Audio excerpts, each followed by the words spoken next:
Hi friends, உங்ககிட்ட சேமியா இருந்துச்சுன்னா கண்டிப்பாக இந்த ரெசிபியை ட்ரை பண்ணி பாருங்கள். அதுக்கு நான் இன்றைக்கி வந்து 1/2 லிட்டர் பால் எடுத்திருக்கேன். பாலை நல்லா காய்ச்சிக்கோங்க.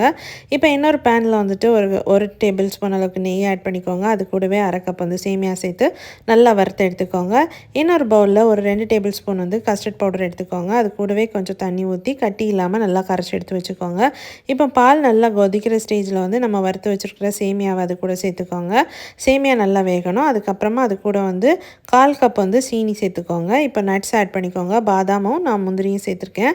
இது கூடவே ஏலக்காய் தூள் சேர்த்துக்கோங்க. இப்போ நம்ம கரைச்சி வச்ச கஸ்டர்டையும் இது கூட சேர்த்து நல்லா கிளறி நல்லா குக் ஆனதும் ஸ்டவ் ஆஃப் பண்ணி ஆற வச்சுருங்க. இப்போ வந்து நம்ம அதை சர்வ் பண்ணுறதுக்கு முன்னாடி எப்படி வந்து கொடுக்கலான்னு பார்த்தீங்கன்னா, ஒரு ஏதாவது கிளாஸ் ஒரு பவுல் எடுத்துக்கோங்க. அதில் கொஞ்சமாக பொமக்ரானட் ஆட் பண்ணிக்கோங்க. கஸ்டர்ட் ஆட் பண்ணிக்கோங்க.